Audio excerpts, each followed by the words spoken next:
Kemudian pada halaman 380 tentang al-manhaj. Al-manhaj adalah sikap dan cara beragama yang benar, yang lurus. Manhajul haq, agar anak-anak ini tidak mengikuti firqah-firqah sesat. Berapa banyak anak-anak yang condong kepada agama, ya, dia semangat beragama tapi duduk di majelis yang sesat, yang justru membinasakan mereka.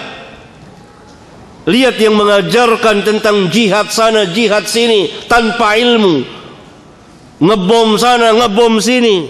Itu anak-anak muda, tapi sesat mereka dalam beragama. Maka kita ajarkan anak kita manhaj agar mereka di dalam beragama tidak tersesat.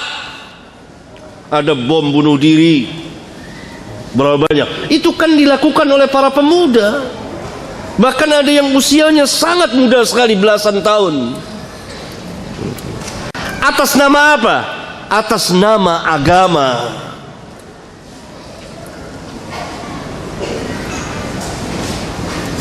Kenapa? Karena mereka diajarkan oleh para penyesat atas nama agama. Mereka diajarkan bukan oleh ulama, bukan oleh orang-orang yang berilmu. Hanya mengandalkan semangat, bermodalkan keberanian, tapi tidak berilmu. Akibatnya perbuatan mereka merusak Islam dan kaum muslimin atas nama agama. Bahkan mereka yakin bahwa yang mereka kerjakan ini benar. Mereka nggak seperti kejadian di negeri kita, di Pakistan, di daerah Timur Tengah. Dari ajaran-ajaran sesat ini, atas nama Islam, atas nama jihad, atas nama memerangi orang-orang kafirin. Mereka bukan ulama, mereka bukan ahli ilmu, dan mereka membuat-buat majelis. Nah, agar anak-anak kita tidak mengikuti ajaran-ajaran sesat ini, kita perlu mengajarkan manhaj.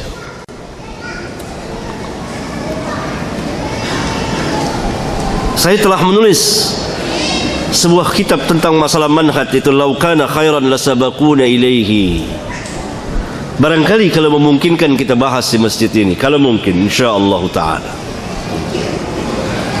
supaya anak-anak kita dan kita tidak tersesat dalam beragama,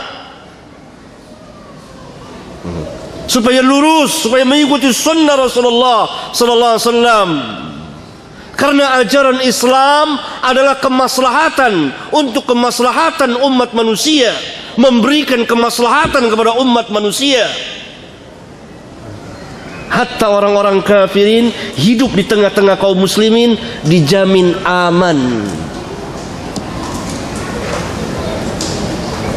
Bagaimana mungkin Islam mengajarkan perusakan tanpa hak, membunuh tanpa hak, menumpahkan darah tanpa hak, merusak bangunan dan jalanan, sedangkan sebuah duri yang ada di jalanan kita singkirkan merupakan bagian dari keimanan. Kan Nabi SAW bersabda, iman itu mempunyai 60 cabang lebih, dalam riwayat yang lain 70 cabang lebih. Ini dalam riwayat Bukhari dan Muslim. Dalam salah satu riwayat Imam Muslim, yang tertinggi kalimat La ilaha illallah, yang paling rendah imatatul adza anit tariq, menghilangkan gangguan dari jalan, berupa duri, paku, ajan.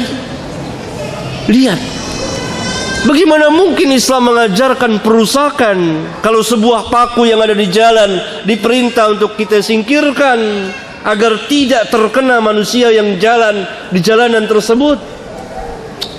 Luar biasa ajaran Islam. Dan agar lurus ini kita belajar manhaj.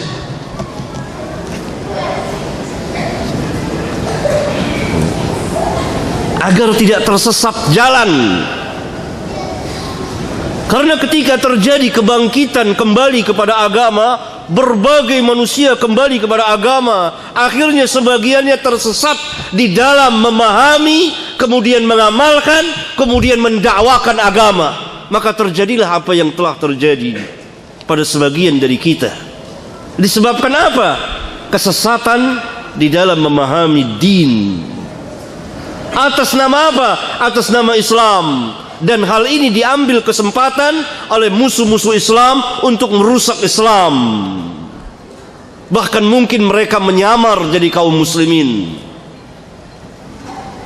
Akhirnya Islam yang rusak akibat perbuatan sebagian dari kaum muslimin, kemudian diambil alih oleh musuh-musuh Islam atas nama Islam, membuat kerusakan di mana-mana.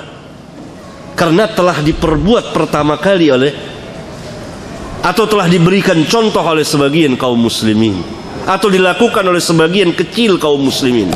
Karena itu Islam bersama para ulama'nya berlepas diri dari perbuatan-perbuatan yang seperti itu.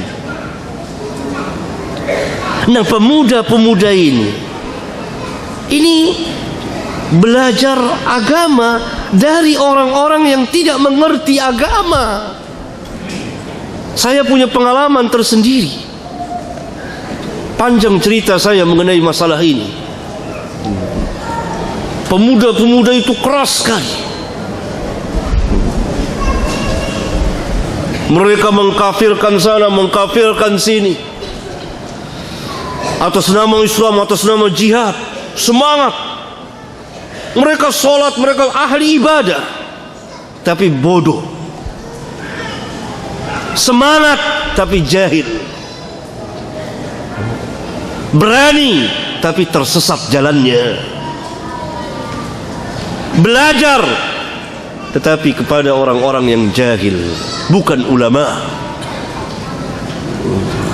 Mereka membaca ayat-ayat Al-Quran dari awal sampai akhir, tapi ayat-ayat itu tidak sampai melewati tenggorokan mereka, hanya sampai mulut saja.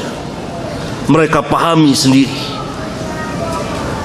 Ini akibat tidak adanya pelajaran manhaj. Karena itu sejak lama, sejak saya tulis kitab ini, saya menganjurkan kepada beberapa sekolah atau katakanlah pesantren untuk ada kurikulum khusus tentang pelurusan cara pemahaman agama atau manhaj itu sendiri.